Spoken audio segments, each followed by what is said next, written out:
Hey everyone, jumping on here before we start the episode. In today's episode, we will be talking about topics surrounding the body, such as surgery, bodily fluids, and pain sensations. So if that's not your vibe, feel free to skip this one. Hello friends, bienvenidos. My name is Jen, aka Jen Kahlo on social media, your local witchy friend and intuitive guide through the occult. As always, my lovely husband and co-host is David, aka Premier Pulse on social media. Hi everyone. On today's episode, Jen explains psychic surgeries. Welcome to the show. Grab a chair, make yourself at home. Jen's got stories to share. You'll never feel alone. The evil eye was a really good topic. Very misunderstood. Did you ever understand the topic after thinking about it? I know sometimes when it marinates, it makes more sense. Yeah. Do you want the real answer or the best answer for the podcast? No, I still don't really get it. Okay. But I think, it's just one of those things I think I won't understand. It's, again, like we mentioned last time, I think part of it was also just my general understanding from my lived experience. While I've been surrounded by it, my family wasn't really into the occult too much, in the sense we talked about it. It was more like you hear about it and you're surrounded by it, but it's not really something that dictates my life. So everything about the evil I've heard just in passing conversation or anecdotally, and I learned most of it through living with you and the episode. But I still have questions, but I think I'm done with that topic personally. Okay. But we did have a comment from Carmen at Craze89 on Instagram. C. Reyes. Oh, C. Reyes. Not crazy. I didn't say crazy. I said craze. So huge shout out, Carmen. Thank you so much for posting. I don't know if you've posted before. Your social doesn't look familiar to me, but thank you so much for posting. They have a wonderful story. So I love this topic. In my family, the evil eye isn't only about evil intentions. It could also come from too much energy being given to a person or child. Like if I see a baby and I think they are super cute, I have to physically touch them, or we will give them quote unquote ojo. I actually experienced this in Mexico. When I was 10 and being baptized, the entire day everyone kept telling me how cute I was and giving me a lot of attention. At night, when we had the party, I remember I got really bad headaches and was crying. My aunt took me to a neighbor's house and cleaned me with an egg. And immediately after, I felt better and I fell asleep. We do limpias on my nieces and nephews all the time when they are fussy, just in case they get ojo. And I've seen the limpia work. And I am a big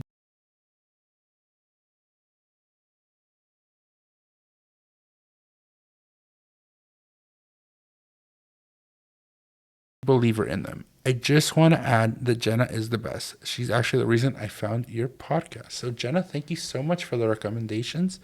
I really appreciate that. And great story. It's kind of like a battery, I think. Once the battery's full, you can't keep giving it more juice or else it'll malfunction. That's kind of the gist I got.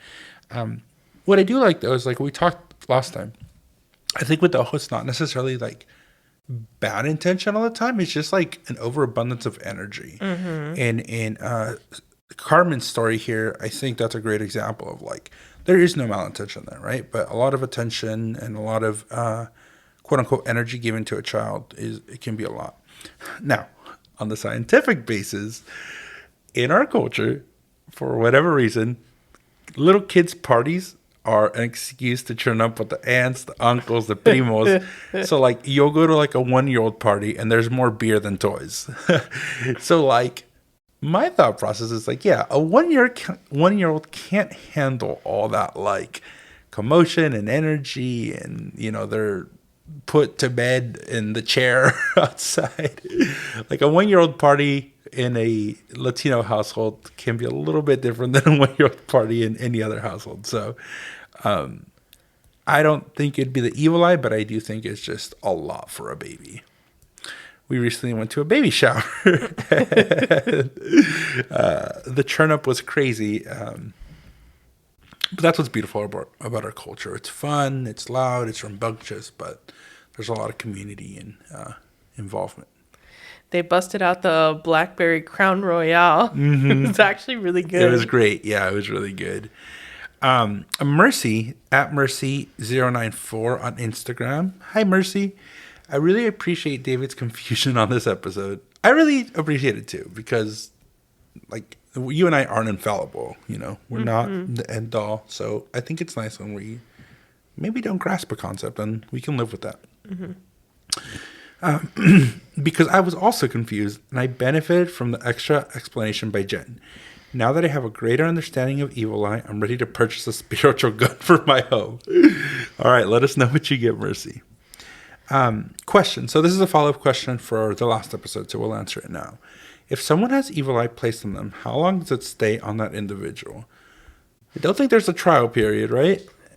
Yeah, it's not like a standard time. It's just like anything. Like, you know, one person may get over a cold in a day and another person, it may linger for a month. So it really depends on like what you do. To treat it.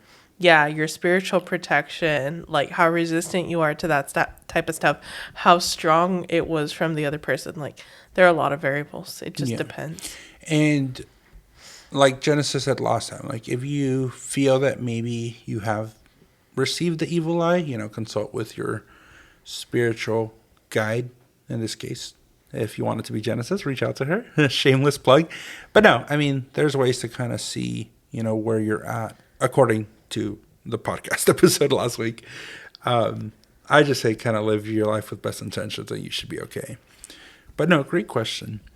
Another quick shout out. I love it. Mozzie has reached out to us via Instagram.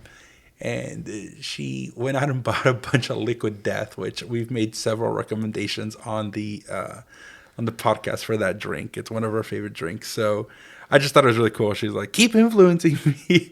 So Liquid Death, if you get a hold of this, we have people taking our recommendations. Hit us up for a collaboration. I don't know if I've mentioned this before. Damn, at this point, we're at episode 33. So I'm starting to lose track of what we said, but yeah, it took me a lot off guard because it wasn't during this last episode. I think, I don't know what episode it was, but we've mentioned Liquid Death multiple times. Yeah. So I don't know if I mentioned this, but like in some parts of the spiritual community, people believe that Liquid Death is bad because they're like, words have power and it could influence your drink. Basically, like a la Dr. Yamamoto that believes that like words have power, and they do, like, to a certain degree, right? Yeah, but there's a play on words. There's no ill intention on it. And it's a great drink, so. Yeah, but because of that, some people are like boycotting it because they're like, oh, you're gonna like add to your death quicker because it has the word death in it, and it's like, no. They sell water. Relax, people. Good water. So yeah, let's try to work on a sponsorship from them. I actually, funny enough, went to their affiliate page just to see like what's good, and maybe I'll fill out an application, see what we can get. Nice. All right, today we're getting into psychic surgery. I do just want to give a disclaimer. Anything and everything we say is not by professionals by any chance. We're a happy couple who discuss fun topics that we find interesting. So all of this is just our like Google research, you know. If you are suffering from any medical illness or anything that requires physical attention from a medical professional, please make sure to seek out medical support and not necessarily rely purely on anything that you hear on this podcast. Again, these are just topics that we find very interesting. So, if you need a doctor, go see a doctor. And if you don't have insurance, move to Canada. Yeah, move to Canada. But or Germany. With that said, psychic surgery, what is it all about, Genesis? Psychic surgery is exactly what it sounds like, surgery performed by a psychic. And we did touch on this on a previous episode, and I think that's what spurred that, like, we should maybe make its own episode, right?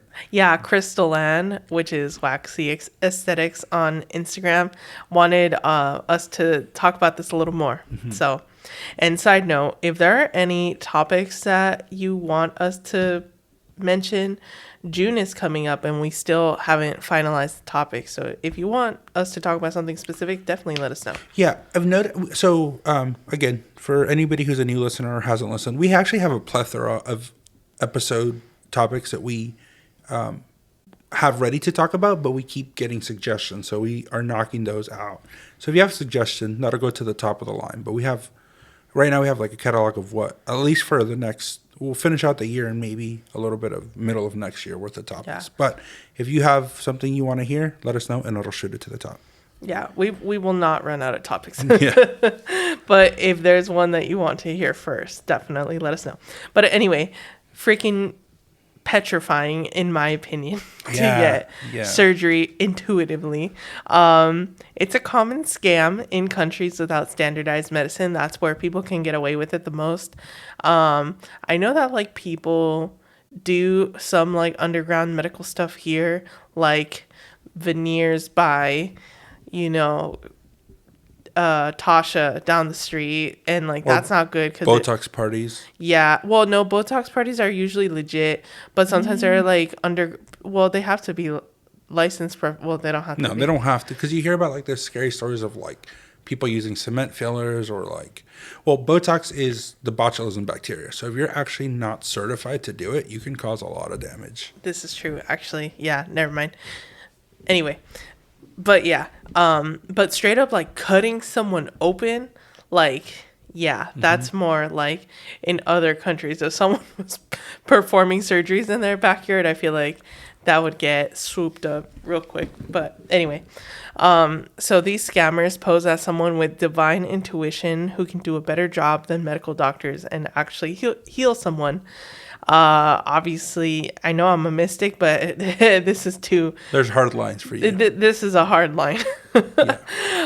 It's just so interesting because like medical doctors normally have to specialize in a small part of the body for like 6+ years. Correct. In a small part of the body. And these people are like, I'll do from your brain to your toe. Like, what do you want?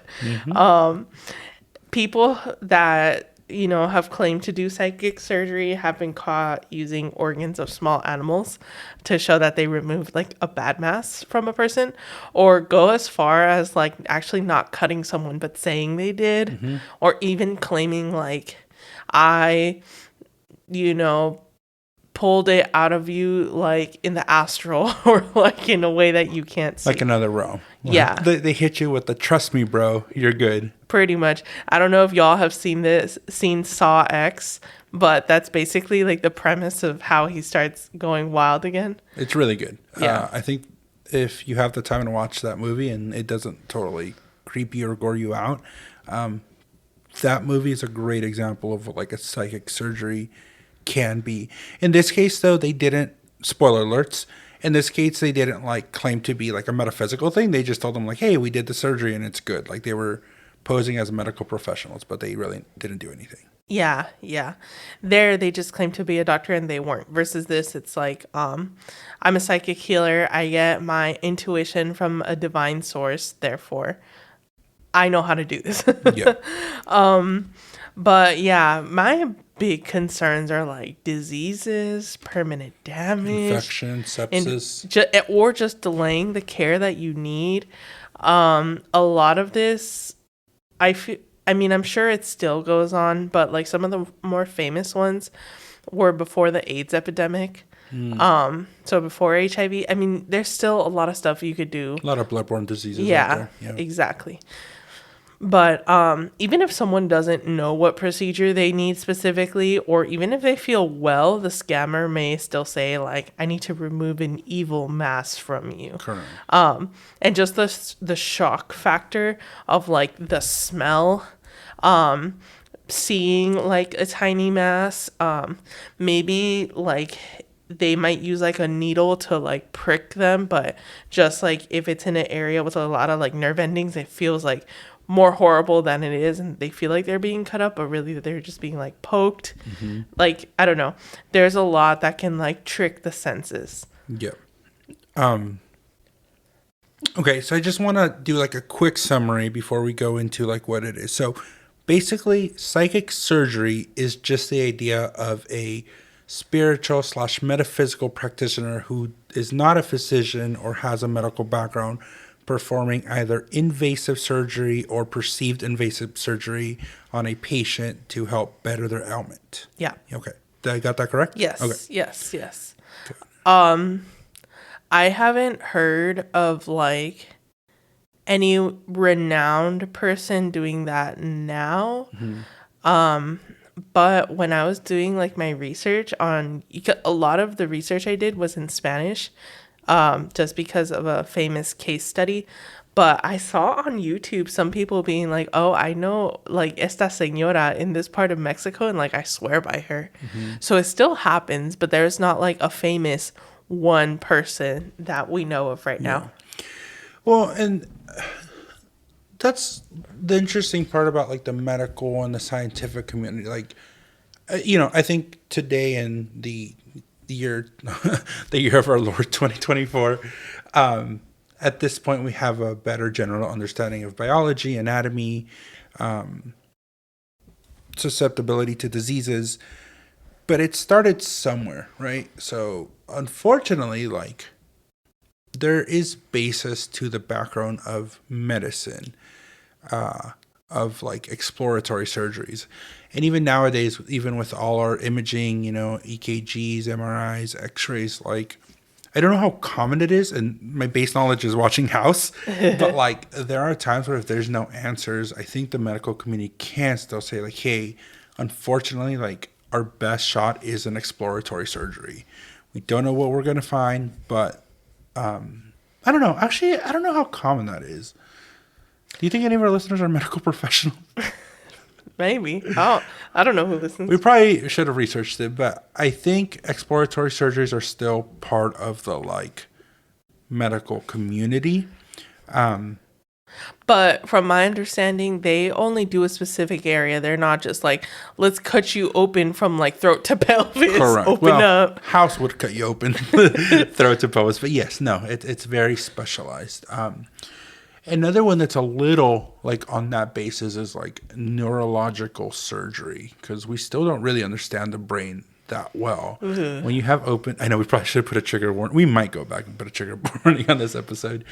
But when you're doing neurological surgery, the brain is still super unexplored. Like the 10 pounds of gray matter, like we have a general idea of how things work, but if you're ever under, like you're awake. We don't have pain receptors in our actual brain, so we don't feel it. However, they're kind of keeping you awake to see that they don't poke something that can affect your being, basically language, motor skills, functioning, reasoning. And that's a little bit of like, maybe not shot in the dark, but it's scary to think about. I'm shivering over here. Yeah. I'm like, ugh. But so that's the idea behind psychic surgeries.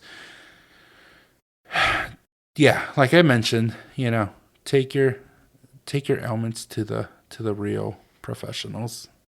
I have had some bad doctors though, and do get a second opinion. Yeah, but still like from people that are qualified. If you can afford it. Yeah, no, I've had bad doctors misdiagnose That's me. True. You've seen that. Yeah, but that's true. I think I would hedge my bets on a Joe Schmo doctor than like a psychic surgeon for sure. Well, and it's all about also, I mean, unfortunately or fortunately, like I feel like my family, part of your family has had to navigate a lot of like the medical community with different bigger things in life, and a lot of it is about like self-advocation, right? Like absolutely understand your diagnosis. Mm-hmm. I know my family, what we do is we never try to like go alone to like a big appointment for like a family member. We always try to be there for one another, ask questions, understanding. Like there's not a stupid question that you can ask when it has to do with your health.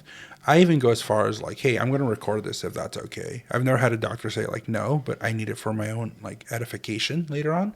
Because not only you're trying to process logic, but you're trying to process emotion, right? It's hard to remove that aspect of like your emotional feelings while you're getting bad news. and then like having to process what like was said to you. So that's also the scary part about not the spiritual scammers, the psychic surgeons, right? They prey off that like vulnerability, because you're not going to a psychic surgeon when everything's like going great. You're going out of desperation or lack of medical resources. Yeah. One of the most famous psychic surgeons who still has some people that may swear by her to this day, her name is Pachita, and she was from Mexico. She died in 1979. But before then, she was very renowned for her healing abilities. Like, people all over the world knew about her. Like, there's no equivalent to her that I know of right now. Interestingly enough, she would accept anyone with like any illness, PPO, HMOs. yeah, regardless of their ability to pay. She would do everything from like the common cold to ALS to whatever, literally. Like, she was down for all But of it it. was, she approached everything with psychic surgery? Yes. Oh. Yeah, which I'm like, what do you cut for a common cold? But then it's like evil, you know? Yeah. I'm going to get rid of the evil in you. Like, it's like, I don't think you have to cut people up for a common cold, but okay. Well, there was, the idea before of like bloodletting or Yeah, that's true. leeches to take things out. I mean, that's the thing, right? Like, sometimes if it works, just because it works doesn't mean it's the right answer, right? There's so many different reasons why something could work, and that's the problem. A lot of this stuff happens because it's anecdotal. Like, my cousin's wife's nephew was suffering from this, and they went to go see this person and it got fixed. It's like, okay, there's like 1,000,001 things that could happen between those degrees of separation. Yeah. I wonder, this is such a random thought, but I wonder if someone was like, my pet needs surgery, if she would have been like, yeah, I can do it, or she would have been like, No animals. I'm not a psychic I'm not a veterinarian. psychic veterinarian. Yeah. Funny enough, we have received a request to do an episode on Pachita. She seems like a very interesting person, and maybe that's somebody we can explore. But We're going to explore her a lot right now for like the next 15 minutes. okay, So. perfect. All right, Pretty much. But yeah, anyone from like common people to like famous people, but both like in and outside of the Mexico type of famous people would go and visit her. So especially like in the 70s, there was, the big like hippie revival and like interest in like alternative and metaphysical stuff. So if you asked her how she knew how to do this, it's like, how do you know how to do like an operation on a liver versus an operation on a toe? Like, where did you study, or how did you do this? She would say like, it's not me. It's the spirit of the Aztec emperor Cuauhtémoc, something like that. Cuauhtémoc? Yeah. Yeah, Cuauhtémoc. Cuauhtémoc? Yeah. Okay. So she doesn't even remember. She's like, I don't remember cutting people open. Like, he possesses me and he works through me. And she used the same rusty, dull knife on everybody. There was one specific knife that she would use, and people would describe it as like old and rusty and dull. Not even sharpened. Not even sharpened. And she would actually cut in, or So we'll talk about that. So the first example, she performed surgery on a famous jazz musician from the U.S. around that time called Charles Mingus. He said, he had ALS, and he was just like, I don't know what to do for this anymore. How would you describe ALS? It's like a neurodegenerative. neurodegenerative disease that affects your muscular system. It's more colloquially known as Lou Gehrig's disease, and it's really bad. I've known some people who have passed away from it. Basically, what it does, it attacks, I think, your muscular and nervous system. And again, external muscles is one thing, but your lungs and your heart are all muscular systems, and eventually you just shut down. What's really sad though is like it's gradual. So it's not like you wake up one day. So you kind of can see it, you feel it coming on. You start losing, motor processes. You start losing use of your extremities. What makes it worse though, I could be wrong, it could be case by case, but I don't know if you lose cognition. So you're very aware the Yeah. whole time. Like the mind doesn't really deteriorate. It's just the body giving out. Yeah, and he was a musician, and his big thing was like, I wish I could play again. So she focused on his wrists. And he said that he felt her cutting into him, and he described it similar to like Jesus and how he was like severely, damaged in like his hands and wrists and stuff. So he swore like, yeah, this freaking hurt. But his wife, when he was asleep, she peeked under the bandage. There was no cut and no blood. So that was very interesting. But she didn't want like to stop the placebo effect because he was very happy and very hopeful. And she didn't want to take that away from him. So his family would even like change his bandages and be like, okay, we're going to disinfect the wound now. And like, They let him live the delusion. yeah. And like, because, he can't move his muscles, it's not like he could check for himself, right? Yeah. So they would basically like play along for him. He ended up dying a few months later of ALS complications. So she did not, in fact, heal him. So yeah, very, very sad. And then he was never able to play or anything. No. So he just personally felt better. Yeah, he felt hopeful. Like, oh, I feel great. Like, this is going to kick in any minute. Yeah. That's really sad. Yeah, very sad. We'll keep going into it, but there's probably no way of knowing. But like, what do you think her intentionality was? Do you think she felt she was helping people? Do you think she like knew what she was doing was maybe ambiguously immoral? Or because there's also like the thing, right? Like you can actually believe you're helping people, and obviously like there's repercussions, but like I wonder where her morality stood as far as like, was she a scammer or was she a believer in her own practice? Yeah, that's a good question. I don't know. It's just, so I feel like though she had to have been in on it, and I'll explain why. So she had like assistants, and people would come in, the room would be dimly lit, so you can't actually see what's going on. But at the same time, she would also be like, if there are any skeptics out there, you can come watch me. But the room was dimly lit, so it's like, how convenient. She would pour alcohol on people to like disinfect the area. At least she did that. But she had these assistants, right? So like people would say like, I would smell this, I would feel the blood, but it's like, how do we know that someone didn't like have fake blood, or like a fake organ or something? She even went as far as like, there was another guy, he's kind of famous in the metaphysical world, Alejandro Jodorowsky, who he's still alive. He's 95 years old today, but he went because he had liver problems, and she said that she took out his liver and she had a brand new liver to give him that materialized out of nowhere, and she put it back in. But like, if someone asked to like look at Jodorowsky's liver, like, oh, I don't have it anymore. So I feel like it would be different if someone, like, I could see someone believing that they're helping if they're like, I cured them just with like my hand, I transmuted healing energy. I could see how someone's delusional, but to be like, It's very intentional. yeah, to be like, I have this organ for you, I feel like you can't be delusional at that point. You would have to like plan ahead. How am I going to materialize this sleight of hand? Yeah. And then obviously, like, if it's animal organs, it's going to smell bad, like it's going to feel icky. Like, I feel like, that people are praying around, and just like, it could be all like hysteria. People, like, even if they're skeptics, like if they're in that environment, they could just get caught up in the moment. Yeah. Yeah, that's true. The idea of hysteria also has some merit to it. And when was her like active practice? It was in the 60s and 70s? I believe it was like 50s to 70s. Okay, so documentation, videography, like it wasn't as prevalent. So a lot of it could have spread by word of mouth.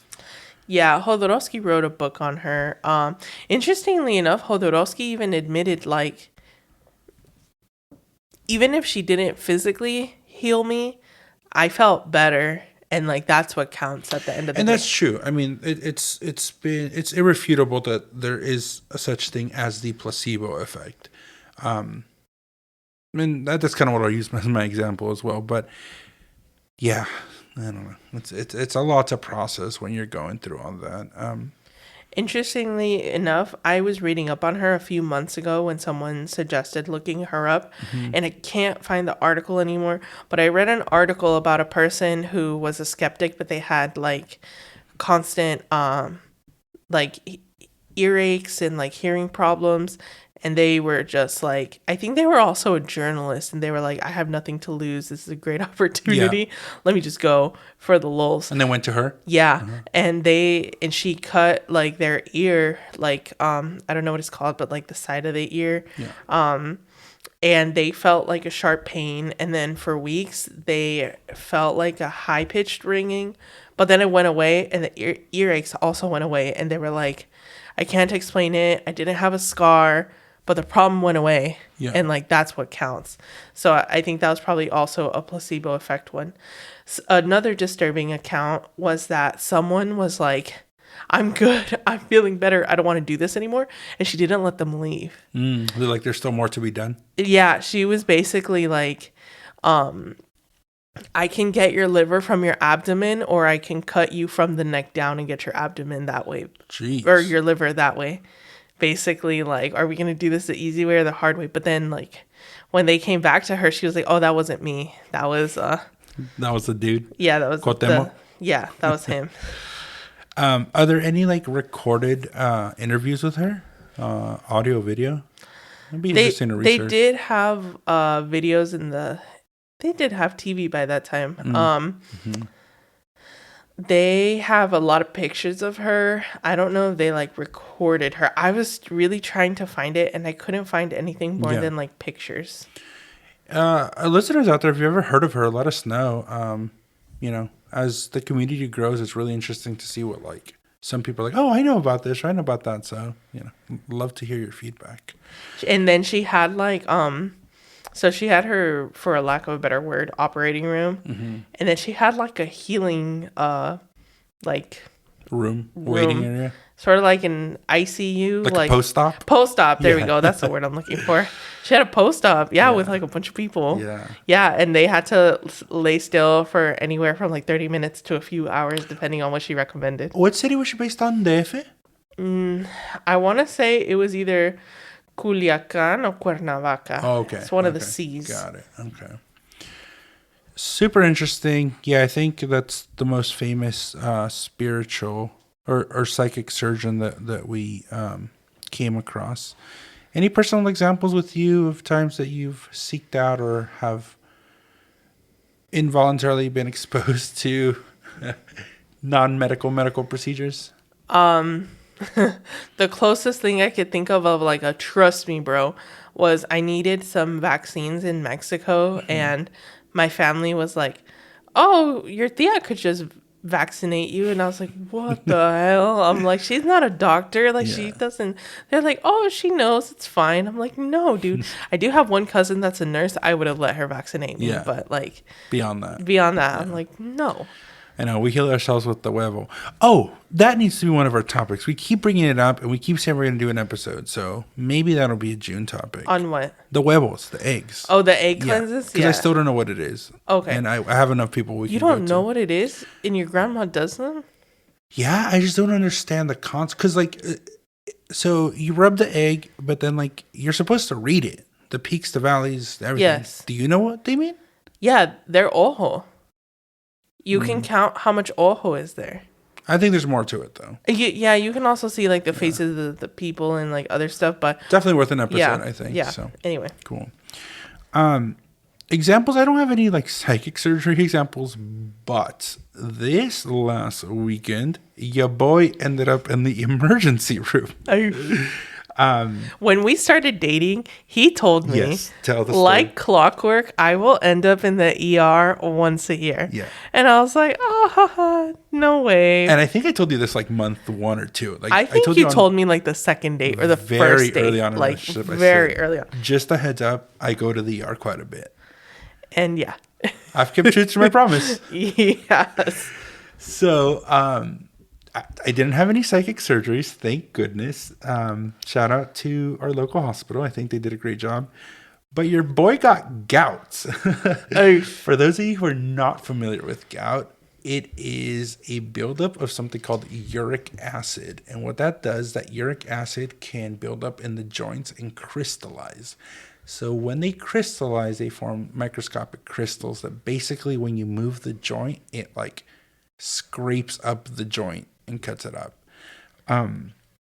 That is the most painful thing I've ever experienced in my life. I have never experienced that amount of pain before. Genesis saw me in a state that she's never seen me before. I don't really think I have a high pain tolerance, but Genesis says I do. It is the worst thing. A couple of things. Again, reference to pop culture, my favorite show, King of the Hill. There's a King of the Hill episode where Bobby Hill, the child of the family, gets gout, and he makes it look super fun. They give him like a cane and a little rascal, and it doesn't look like it's that serious. So that was really my only ideology of what gout was. It is not fun. It was really bad. I'm doing a lot better. I'm so grateful for modern medicine. Like Saturday, I couldn't walk. I literally Friday I couldn't walk. It got to a point where like I think my body was shutting down from all the pain. And then Saturday we're doing errands, and that's literally because of modern medicine. So, relating to the episode of today with the psychic surgeries, it's like you can believe as much as you want, but you also, do what you want with your life. But me personally, like I would always seek out like medical attention.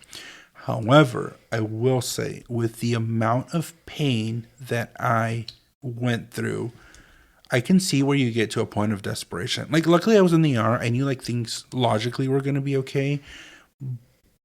But pain can be so debilitating that like you're willing to almost do anything. I got to a point where I was like, if they chop off my leg, like I'm okay with that just to make the pain go away. It was really, really bad. And there are things you can do. Like I was trying to do breathing and grounding as much as I could, and I would get a few moments of respite, but I'm talking like 30 seconds. But those 30 seconds were better than nothing. So there's a little bit of like the mind over matter.